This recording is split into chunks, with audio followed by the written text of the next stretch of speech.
moi c'est HR, votre chroniqueur. Aujourd'hui samedi, je vais vous parler d'un film où j'étais passé à côté, un film que j'ai trouvé topissime. Il s'agit du film Limbo de Shawshank. Avant d'aller plus loin, n'oubliez pas, si vous n'êtes pas abonné, pensez à le faire, pensez à la petite cloche pour notifier, mais surtout pensez tout simplement à mettre en commentaire ce que vous avez pensé de ce film. Let's go! Vous êtes fous ou quoi? Vous pensez vraiment être toujours apte à être flic? Alors ici et là, il y a des films où malheureusement on passe à côté. Pourquoi? Tout simplement parce que dans la vie, on a pas mal d'occupations. Et naturellement, côté cinéma, même si je suis fan, il y a beaucoup de films qui sortent chaque semaine.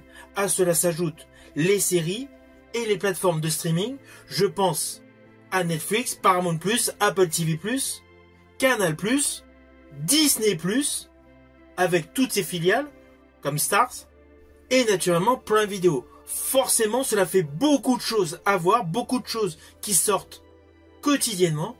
De ce fait, naturellement, on ne peut pas tout voir. Ceci dit, que ce soit à la télé ou au cinéma, il y en a pour tous les goûts, heureusement.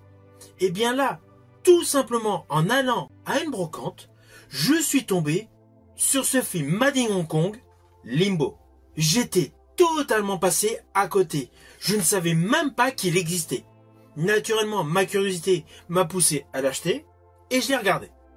Alors je vous le dis tout de suite, le film est intégralement en noir et blanc. D'où cette vidéo qui est également en noir et blanc pour faire hommage.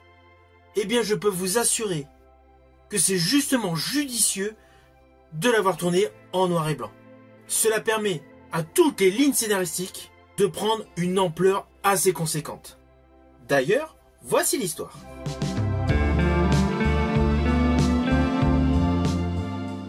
Alors naturellement, je vous fais de manière succincte.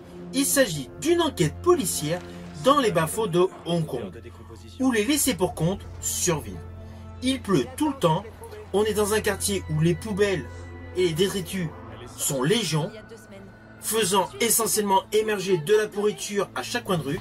Et justement, dans ce cadre, il y a une série d'homicides, ciblant des femmes qui sont retrouvées avec la main gauche coupée. Alors visuellement, ce film est une véritable claque. Il y a un côté anxiogène, un côté poisseux, mais surtout un côté dramatique. Pour tous les personnages, car in fine, ils sont tous reliés entre eux. Au sein de ce film, vous allez avoir une origin story qui va vous être présentée de manière découpée. Oui, pourquoi je dis découpée? Parce qu'on va voir un petit moment l'origin story concernant le policier, puis l'histoire revient en temps réel pour rebasculer sur l'origin story pour compléter les informations qu'on vous a présentées. Ces petits flashbacks sont assez succincts mais très explicatifs et surtout conduisent à un final totalement logique qui a de surcroît une grosse surprise avec des retournements de situation autour d'une arme à feu qui a été perdue. Alors ne vous inquiétez pas, je ne détaillerai pas plus, je souhaite sincèrement que vous découvrez ce film qui est un très bon film. Je rajouterai même que ce film fait partie des très bons films Made in HK. Toute la réalisation de ce film est innovante. Il y a des travelling saisissants et surtout des positionnements de caméra totalement inattendus.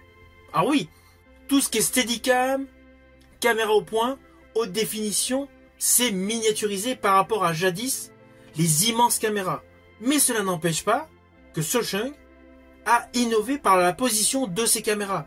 Ce n'est pas des plans séquences habituels, ce n'est pas des cadres habituels. Alors oui, il y en a, mais il y a beaucoup d'innovations sur le positionnement de ces caméras. D'ailleurs, cet été, je vous présenterai des vidéos expliquant les différentes techniques de montage, les différentes techniques de tournage. Mais bon, ce sera pour cet été. Là, concernant ce film, Shawshank a totalement innové dans sa manière de réaliser. La mise en scène a un atout capital dans ce film. Cela apporte de la profondeur, cela apporte une plus-value scénaristique à l'histoire, avec des moments extrêmement scabreux. Je pense notamment à l'agression d'une femme par le grand méchant du film. La musique est très basse, on entend essentiellement la pluie, les sacs poubelles qui bougent avec le vent, et naturellement l'agression. C'est un passage assez anxiogène, mais surtout criant de réalisme. Et justement, le noir et blanc confère un design totalement contemporain, qui accentue les défauts, la misère, surtout lors de cette séquence horrible, qui se déroule dans les bas-fonds de Hong Kong. On a l'habitude dans les films de découvrir Hong Kong avec le côté touristique, et bien là, ce film Limbo reste totalement centré sur les bas-fonds de Hong Kong. On est radicalement antagoniste à la carte postale. Je rajouterai que cette colorimétrie faisant prépondérer le noir et les blancs donne totalement une dimension virtuelle. Je rajouterai que ce film Limbo est une véritable version glaçante made in Hong Kong du thriller porté par Brad Pitt et Morgan Freeman, Seven. Dans ce film, l'atmosphère est totalement putride, la vie est totalement anxiogène et la violence est totalement brutale.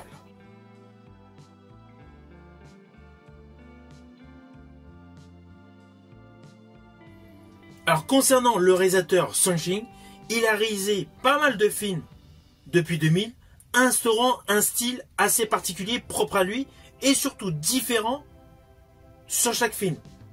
Il a beau avoir ses techniques de cadrage innovantes, ses réalisations sont totalement différentes au fil de ses films. Dernièrement, j'ai d'ailleurs effectué une vidéo sur un film incontournable, un film que vous devez regarder si vous êtes fan des productions Made in Hong Kong.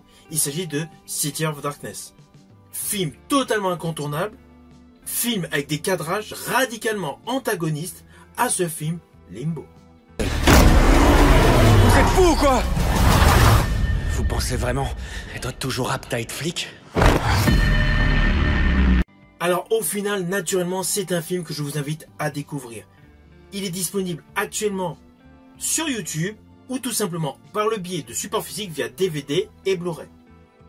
Si vous avez aimé la vidéo, n'oubliez pas, lâchez le petit pouce et surtout pensez à mettre en commentaire tout simplement ce que vous avez pensé de ce film. Je vous dis à bientôt pour une prochaine vidéo.